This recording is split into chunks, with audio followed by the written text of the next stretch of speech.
the Thule Society and the Aryan myth, the dark secrets of Nazi occultism. Hello and welcome back to Driftwood Histories. Tonight, our journey takes us into a shadow darker than any we have explored before. We are not drifting through the romantic myths of the Grail or the philosophical allegories of the Rosicrucians. We are stepping into the cold, bitter heart of the 20th century, into the beer halls of Munich in the chaotic aftermath of the First World War. Here, amidst political turmoil, economic collapse, and national humiliation, a different kind of secret society was born. It was a society that blended nationalist fervor with esoteric myth, racial pseudoscience with pagan rituals. It sought not spiritual enlightenment, but racial purity. And it would become the ideological crucible, the dark spiritual womb, for the most destructive political movement in human history. This is the story of the Thule Society and its tangled, disturbing relationship with the rise of Nazi occultism. It is a journey into a world where ancient legends were twisted into weapons, where symbols of peace were corrupted into emblems of hate, and where a secret society helped to lay the philosophical groundwork for a genocide. So, find a comfortable place but be prepared. The currents we drift on tonight are cold and deep. Close your eyes, and allow my voice to be your guide as we explore one of history's darkest and most cautionary tales. Our story begins not with a whisper of hope, but with a roar of anger, in a city on the verge of revolution. The year is 1918. A deathly silence has fallen over the battlefields of Europe. The Great War, the war to end all wars, is over. But for Germany, the silence is not one of peace, but of profound and bitter defeat. The proud German Empire, which had marched into war with such confidence just 4 years earlier, has collapsed. The Kaiser, Wilhelm II, has abdicated and fled into exile. The nation is broken, starving, and on the verge of chaos. In the streets of its cities, a new kind of war is brewing. A war of ideas. The Treaty of Versailles, with its crippling reparations and the infamous war guilt clause, has inflicted a deep wound on the national psyche. The German people feel betrayed, stabbed in the back, not by their enemies, but by their own politicians, by Marxists, and, according to a growing and poisonous narrative, by the Jews. In this volatile landscape of national humiliation and political turmoil, the city of Munich, the capital of Bavaria, became a crucible of radical thought. Its beer halls and drawing rooms echoed with the competing ideologies of a New Age communists inspired by the recent Russian Revolution, monarchists dreaming of a restored king, and, most potently, a growing number of radical nationalists, who sought to forge a new German identity from the ashes of the old. It was into this charged atmosphere that a man named Rudolf von Sebetendorf arrived. He was a charismatic, mysterious, and deeply enigmatic figure, a man who seemed to embody the strange fusion of ancient mysticism and modern political anger that was sweeping through certain corners of German and Austrian society. Born Adam Alfred Rudolf Glower, he had adopted the more aristocratic-sounding name von Sebetendorf after being adopted by a baron. He was a German national who had spent years living in the Ottoman Empire. There, in the cosmopolitan melting pot of Istanbul and the esoteric circles of Cairo, he had immersed himself in a wide range of mystical and occult traditions. Sufi mysticism, alchemy, astrology, and the secret practices of esoteric Freemasonry. But most importantly, he became deeply involved in the new, burgeoning field of Ariosophy. Ariosophy was a deeply racist and nationalist form of esotericism that sought to prove the spiritual and racial superiority of a mythical Aryan race. It was a pseudoscience and a pseudo-religion, a toxic brew of twisted theosophy, German romanticism, and virulent anti-Semitism. In 1918, Sebetendorf, now back in Germany and acting as a leader within a nationalist secret society called the Germain Norden, the Order of Germans, established a new lodge in Munich. He gave it a name that was far more poetic, more mythical, and more evocative than its predecessor, the Thule Society, Thule Gesellschaft.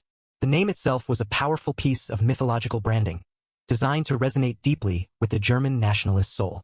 Thule, or Ultima Thule, was a mythical, icy island in the far north, first described by the ancient Greek explorer Pytheas in the 4th century BC. It was a land at the very edge of the known world. In the mythology of the German nationalist and folkish movements, which celebrated a romanticized, pre-Christian Germanic past, Thule was reimagined as the ancient, primordial homeland of the Aryan race. It was a lost, Hyperborean paradise, a northern Atlantis, from which a superior, pure-blooded race of light-skinned supermen had originated. Thule was not just a place. It was a memory of a lost golden age, a source of mystical power. The Thule Society was, on its public surface, a literary and cultural study group. Its members a collection of wealthy aristocrats, disgruntled army officers, academics, poets, and industrialists gathered in the lavish, wood-paneled rooms of the prestigious Four Seasons Hotel in Munich. They listened to lectures on German folklore, on the pagan gods of the Norse pantheon like Odin and Thor, on the mystical significance of ancient runes, and on the legends of the Aryan race. They celebrated the winter solstice with pagan-inspired rituals, seeking to reconnect with their true Germanic roots. But beneath this veneer of cultural study and romantic nostalgia lay a dark and virulent core. The Thule Society was an explicitly and fundamentally racist and anti-Semitic organization. To become a member, one had to sign a blood declaration of faith, swearing under oath that no Jewish or colored blood flowed in their or their wife's veins. Their worldview was based on a paranoid, conspiratorial view of history. They were obsessed with the idea of racial purity and believed that the noble Aryan race was locked in a life-or-death struggle against a secret Jewish cabal that, they claimed, controlled international finance, was behind the rise of godless communism, and had orchestrated Germany's defeat in the war. The society's central symbol was a dagger, superimposed over a swastika. It is crucial to understand that this was not yet the infamous Nazi swastika. It was a curved, rounded swastika, an ancient symbol of the sun, luck, creation, and eternal life that had been used across the world for thousands of years, from India to Scandinavia. The Thule Society, like other German folkish groups, co-opted this ancient, sacred symbol, twisting it into a modern emblem of Aryan racial identity and nationalist pride. The Thule Society's ideology was a strange and toxic brew, a cocktail of modern political anxieties and esoteric beliefs. They drew heavily and selectively from the writings of Theosophy, the movement founded by Madame Blavatsky. They took her complex and often contradictory teachings on root races and the lost continents of Atlantis and Lemuria, stripped them of their universalist message, and distorted them into a simple racist narrative. They seized on her idea of an Aryan root race and declared it to be the Germanic peoples, the master race destined to cleanse the world and establish a new, thousand-year empire. They were fascinated by the idea of hidden, mystical energies. They spoke of Vril, a concept taken directly from an 1871 science fiction novel called The Coming Race by the English author Edward Bulwer Lytton. In the novel, Vril is a form of immense psychic and physical energy that allows a subterranean master race, the Vrilia, to perform incredible feats to heal, to destroy, to fly. For the members of the Thule Society, Vril was not fiction. It was a real latent power, a cosmic force that flowed within the pure blood of the Aryan race, a power that had been lost but could, through ritual and racial purification, be reawakened. But the Thule Society was not just a harmless debating club for racist mystics. It very quickly became an active and violent player in the chaotic politics of post-war Munich. In the spring of 1919, a short-lived Bavarian Soviet Republic was established in Munich by communists and socialists, many of whom were Jewish. The Thule Society became a nerve center of the right-wing counter-revolution. Its members spied on the communists, they forged documents, and they printed vast quantities of anti-Semitic propaganda. Most importantly, they formed their own private militia, the Kampfbund Thule Combat League, which then merged with the larger Freikorps Oberland. The Freikorps were right-wing paramilitary groups, composed mostly of disgruntled, unemployed war veterans, who were used by the central government to brutally suppress leftist uprisings. When the time came to crush the Bavarian Soviet Republic in May of 1919, the Thule Society and its militia were on the front lines, participating in the bloody street fighting and the summary executions of hundreds of leftists that followed. They had tasted blood. They had made the leap from esoteric theory to violent political action. And it was in this circle of radicalized aristocrats, resentful army officers, and nationalist mystics that a number of key figures who would later form the nucleus of the Nazi Party first found an ideological home. The list of Thule Society members or frequent guests who would become prominent Nazis is chilling. It included Rudolf Hess, who would later become Hitler's devoted deputy and the deputy Führer of the Nazi Party. It included Alfred Rosenberg, a Baltic German who would become the chief racial theorist of the Nazi Party, a man whose writings on Aryan supremacy would provide the pseudo-intellectual justification for the Holocaust. It included Hans Frank, who would become the Governor-General of occupied Poland, a man known as the Butcher of Poland for his role in the murder of millions. And, perhaps most significantly, it included Dietrich Eckart, a charismatic and alcoholic poet, playwright, and publisher, who became one of Adolf Hitler's earliest and most important mentors. It was Dietrich Eckart who allegedly introduced a young, charismatic, and deeply angry Austrian corporal, who was working as a political intelligence agent for the army, to the influential and wealthy circles of the Thule Society in 1919. That corporal's name was Adolf Hitler, and he was about to find the perfect audience for his own dark and powerful vision. The relationship between the Thule Society and the nascent Nazi Party is complex, and it is a subject still debated by historians. The Thule Society did not, as some more sensational theories claim, create the Nazi Party from whole cloth, nor did it secretly control it from behind the scenes. The reality is more subtle and perhaps more chilling. The Thule Society acted as the ideological and social incubator for the early Nazi movement. It provided the fertile, toxic soil from which the party would grow. It gave the movement its foundational myths, its key symbols, and, most importantly, its first influential connections to the powerful and wealthy elite of Munich. In 1919, a member of the Thule Society, a railway toolmaker named Anton Drexler, founded a small, insignificant political discussion group. He called it the Deutsche Arbeiterpartei, or German Workers' Party, DAP. The Thule Society provided this fledgling party with crucial early support, both financial and ideological. The party's meetings were held in Munich beer halls, and its early membership was a mix of working-class men and Thule Society intellectuals.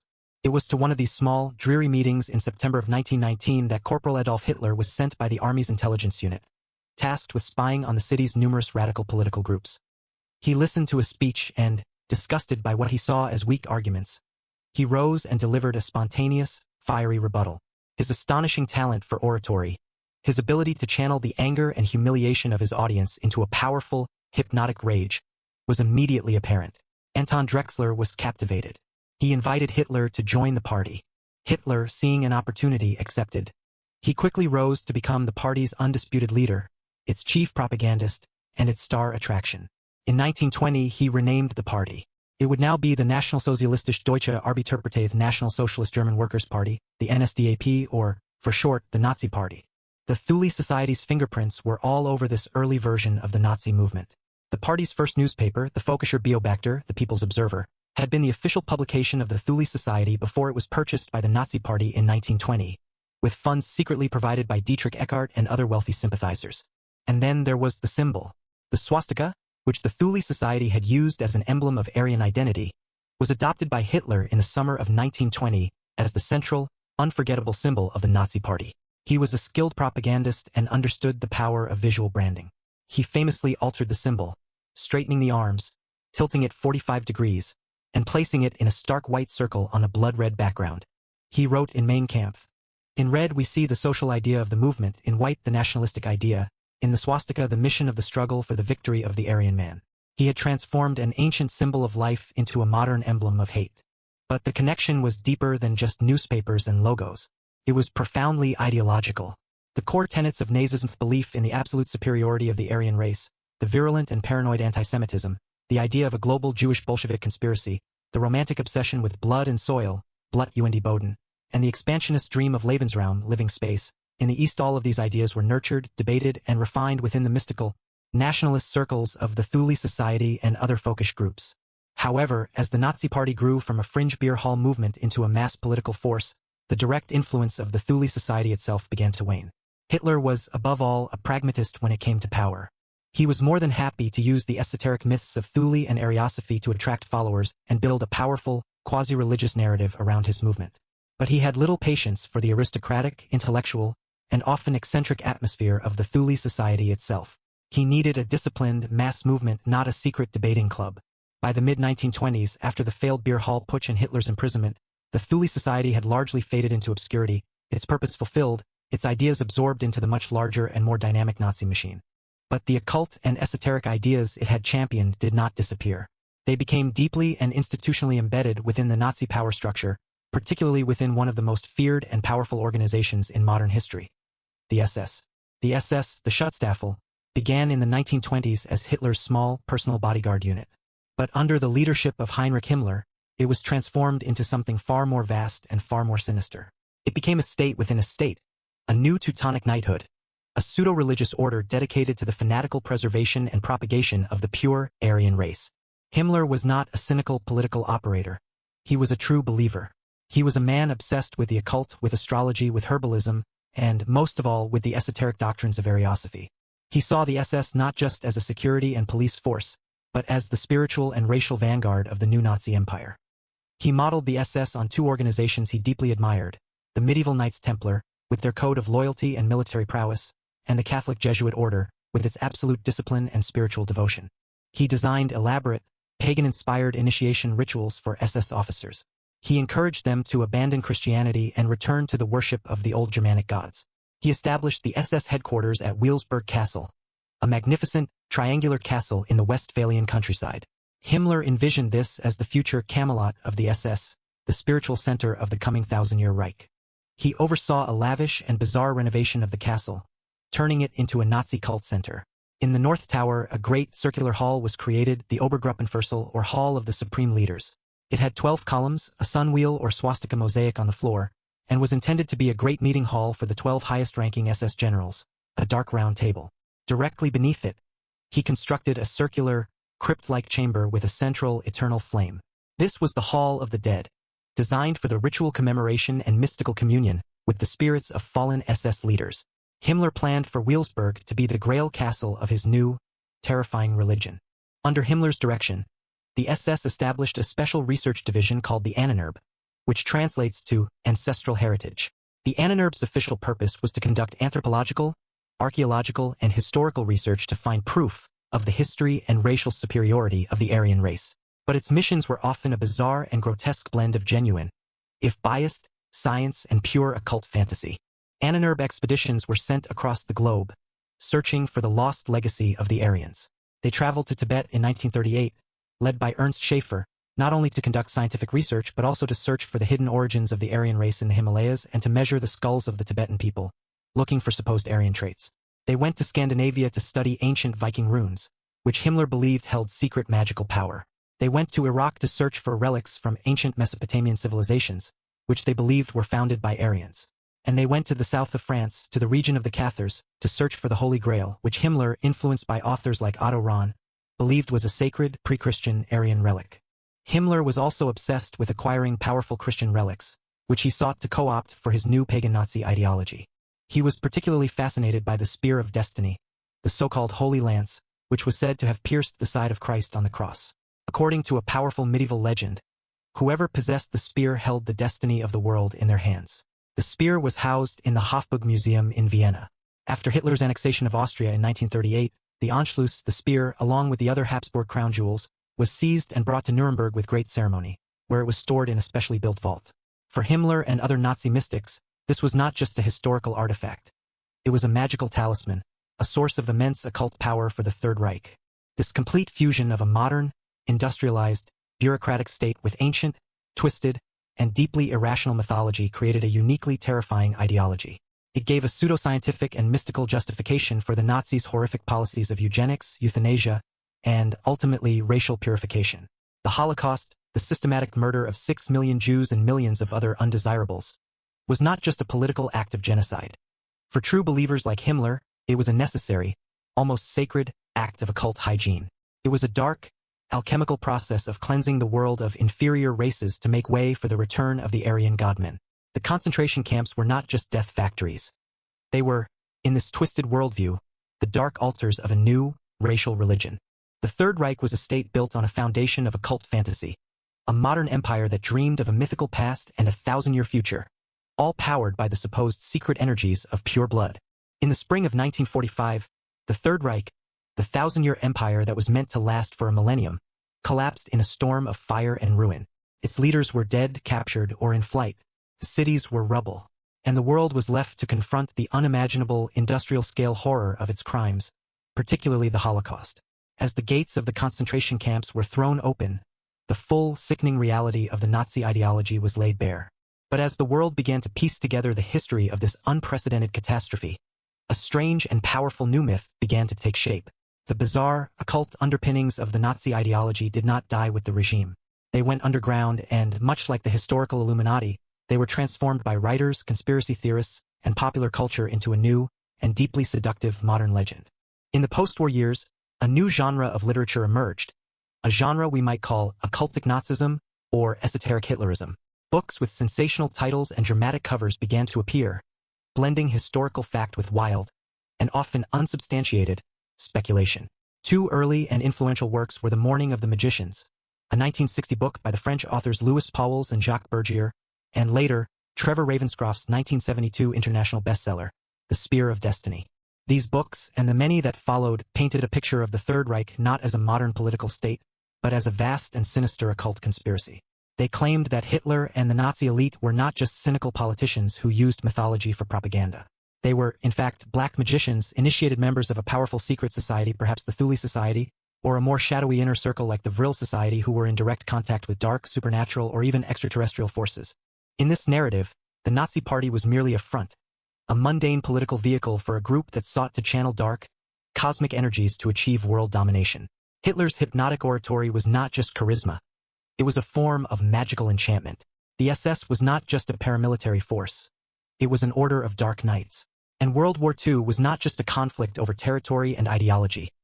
It was a literal, physical battle in a much larger, cosmic war between the forces of light and darkness. This narrative has proven to be incredibly persistent and adaptable.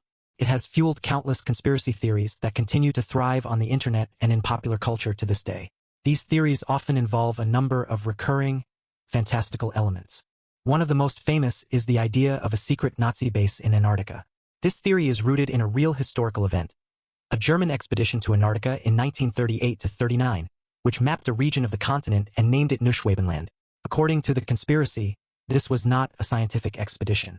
It was a mission to establish a secret, hidden military base, Base 211, in a network of warm, ice-free caverns beneath the Antarctic ice sheet. It was from this hidden sanctuary, the story goes, that the Nazis developed their superweapons, flying saucers or Flugscheiben. These craft, with names like the Honebu and the Vril, were allegedly powered by secret anti-gravity technology, based on the mystical Vril energy that the Thule Society had been so obsessed with. The theory claims that at the end of the war, Hitler and the Nazi elite did not die in Berlin, but escaped via submarine to this secret Antarctic base, from which they continue to direct a shadow government and prepare for their eventual return. Another, related theory tells of secret Nazi voyages not to the South Pole but to the Hollow Earth, drawing on old esoteric myths of a hollow planet with an internal sun. This theory claims that the Nazis discovered an entrance to this inner world, perhaps in Antarctica or Tibet, and established a new, hidden kingdom there, Agartha, where they allied with advanced subterranean races. These stories, while entertaining, have absolutely no basis in credible historical fact. There is no evidence that the Nazis developed functioning flying saucers or found an entrance to a hollow Earth. The Ahnenerbs expeditions, while bizarre, were more about creating racial propaganda and looting artifacts than they were about finding magical superweapons. And the Thule Society, while influential in the beginning, was not a secret cabal of sorcerers that controlled Hitler. Hitler, in fact, later suppressed many esoteric and occult groups, viewing them as rivals for the German people's loyalty. So why does this myth of Nazi occultism endure so powerfully? Why are we so drawn to the idea of a supernatural, magical Third Reich? Perhaps it is because the ordinary human reality of the Third Reich is, in some ways, too mundane, and therefore too terrifying to fully comprehend. It is deeply unsettling to accept that the Holocaust was not the work of demons or black magicians in league with dark forces. It was the work of ordinary human beings. It was the work of bureaucrats who scheduled the trains, of engineers who designed the gas chambers, of civil servants who stamped the papers, of soldiers who followed orders, and of millions of ordinary citizens who, through a combination of fear, indifference, and genuine belief, allowed it to happen.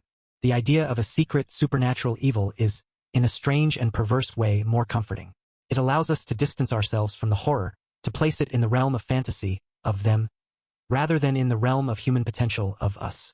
It is easier to believe that Hitler was possessed by a demon than to accept that he was a human being who, through political genius and a profound understanding of mass psychology, was able to unleash the darkest parts of the human soul on a national scale. The true occultism of the Nazis was not in their strange rituals at Wheelsburg Castle or their search for the Spear of Destiny. It was in their mastery of propaganda, their profound understanding of the power of myth and symbol to shape a nation's consciousness.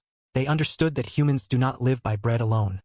They live by stories, and they crafted a powerful, intoxicating, and deeply poisonous national myth. They understood the power of mass rallies, of torchlight processions, of the hypnotic repetition of a simple, powerful symbol like the swastika. They understood how to create a pseudo-religious narrative that gave meaning, purpose, and a sense of belonging to a humiliated and angry nation. They promised a return to a mythical golden age. They identified a simple, single enemy, the judo blame, for all the world's problems.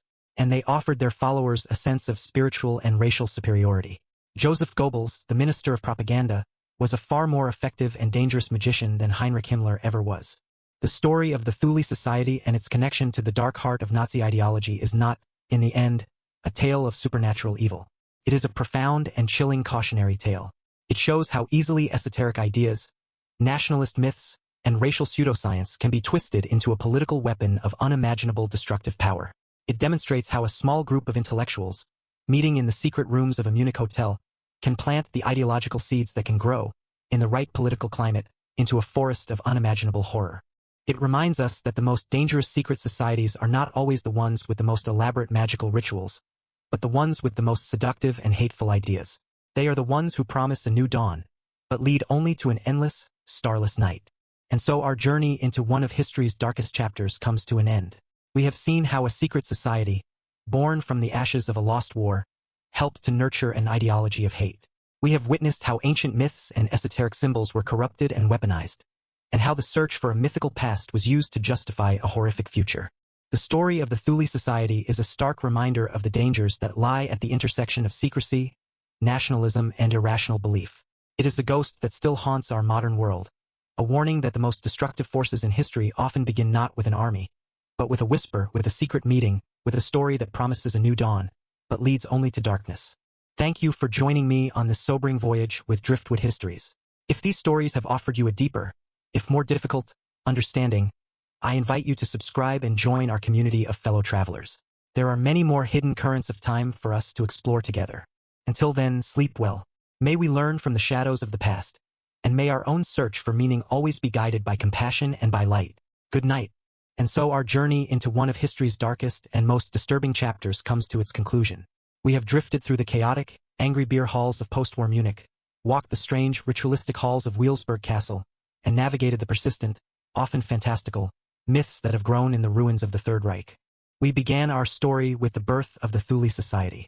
We saw how, in the fertile soil of Germany's defeat and humiliation after World War I, a new kind of secret society was formed. Led by the enigmatic Rudolf von Sebetendorf, it was not just a political group but a mystical one. It wove together German nationalist fervor, virulent antisemitism, and a complex web of esoteric beliefs. We learned of their obsession with the mythical land of Thule, the supposed Aryan homeland, and their co-opting of ancient symbols like the swastika to serve their racist ideology. We saw how this society, part literary club and part right-wing militia, became the ideological crucible for many of the men who would go on to found the Nazi Party, including Rudolf Hess, Alfred Rosenberg, and Hitler's own mentor Dietrich Eckart. Then, we traced the evolution of these ideas from a fringe secret society into the institutionalized occultism of the Nazi state in our exploration of the swastika and the spear. We saw how the core tenets of the Thule Society were absorbed into the Nazi Party, and how Adolf Hitler, a master propagandist, transformed their symbols into tools of mass mobilization. We delved into the world of Heinrich Himmler and his grand, terrifying vision for the SS, which he sought to model on the Knights Templar and the Jesuit order. We journeyed to Wilsberg Castle, his intended Camelot for a new Aryan knighthood, and we followed the bizarre expeditions of the Ahnenerbe, the SS research division that scoured the globe from Tibet to France, searching for proof of Aryan superiority and powerful occult relics like the Holy Grail and the Spear of Destiny. We saw how this fusion of modern state power with irrational, pseudoscientific mythology provided a chilling, mystical justification for the horrors of the Holocaust. And finally, we explored the myth and the aftermath. We saw how, after the fall of the Third Reich, the historical reality of Nazi occultism was transformed into a powerful and enduring modern conspiracy theory. We learned how sensational books and, later, the internet, spun tales of secret Nazi bases in Antarctica, of UFOs powered by mystical Vril energy, and of a surviving Nazi elite continuing their plot from a hollow Earth. We confronted the uncomfortable truth that these myths persist, perhaps because the mundane, bureaucratic, and all-too-human reality of the Nazi regime's evil is, in some ways, even more terrifying to comprehend. So, what are we to make of this dark and twisted legacy? The story of the Thule Society and Nazi occultism is a profound and chilling cautionary tale. It is a story about the danger of ideas. It shows how easily esoteric beliefs, nationalist myths, and racial pseudoscience can be warped into a political weapon of unimaginable destructive power. It demonstrates how a small group of intellectuals, meeting in the secret, wood-paneled rooms of a Munich hotel, can plant the ideological seeds that, when nurtured in a climate of anger, fear, and economic despair, can grow into a forest of unimaginable horror. The true occultism of the Nazis was not found in their strange rituals at Wilsberg or their search for ancient relics.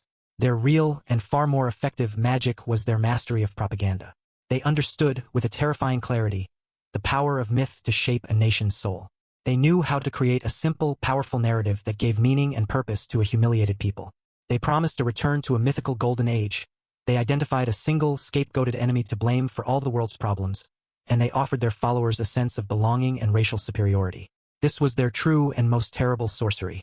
The Third Reich was a state built on a foundation of occult fantasy, a modern, industrialized empire that dreamed of a mythical past and a 1,000-year future, all powered by the supposed secret energies of pure blood and the dark charisma of a single man.